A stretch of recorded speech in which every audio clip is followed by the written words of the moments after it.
ഗുരുവായൂർ വളയംതോട് കുരഞ്ഞിയൂരിൽ വൻ അഗ്നിബാധ. സ്വകാര്യ വ്യക്തിയുടെ ഉടമസ്ഥതയിലുള്ള ചകിരി മില്ലിന് തീപിടിച്ചു. ഇന്ന് രാവിലെ 10:30യോടെയാണ് തീപിടിച്ചത്.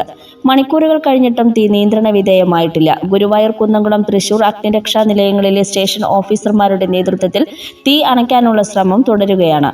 സമീപ പ്രദേശങ്ങളിൽ വീടുകൾ ഇല്ലാത്തത് രക്ഷാപ്രവർത്തനം സുഗമമാക്കുന്നുണ്ടെങ്കിലും നിമിഷങ്ങൾക്കകം തീ പടർന്നു പിടിക്കുന്നത് രക്ഷാപ്രവർത്തനത്തെ ബാധിക്കുന്നുണ്ട്. ഗുരുവായൂരിൽ നിന്നും ആദ്യം അഗ്നിരക്ഷാ സേന എത്തിയെങ്കിലും തീ നിയന്ത്രണ വിധേയമാകാത്തതിനെ തുടർന്ന് കുന്നംകുളം അഗ്നിരക്ഷാ നിലയത്തെയും പിന്നീട് തൃശൂർ അഗ്നിരക്ഷാ നിലയത്തെയും വിവരം അറിയിക്കുകയായിരുന്നു. നിമിഷങ്ങൾക്കകം 2 അഗ്നിരക്ഷാ നിലയങ്ങളിൽ നിന്നും അഗ്നിരക്ഷാ സേനാ സംഘം എത്തിയെങ്കിലും തീ ഇതുവരെയും നിയന്ത്രണ വിധേയമായിട്ടില്ല. തീപിടുത്തത്തിൽ ലക്ഷങ്ങളുടെ നാശനഷ്ടം ഉണ്ടായിട്ടുണ്ടാകാമെന്നും ഷോർട്ട് സർക്യൂട്ടാണ് തീപിടുത്തത്തിന് കാരണമെന്നുമാണ് പ്രാഥമിക നിഗമനം. സുവർണ സ്വപ്നങ്ങൾക്ക് പൊന്നിൻ സാക്ഷാത്കാരമേകിയ മുഗൾ ജ്വല്ലറി ഇപ്പോൾ നമ്മുടെ 3 പീടികയിൽ. മുഗൾ ജ്വല്ലറി, 3 പീടിക ആൻഡ് ത്രിപുര.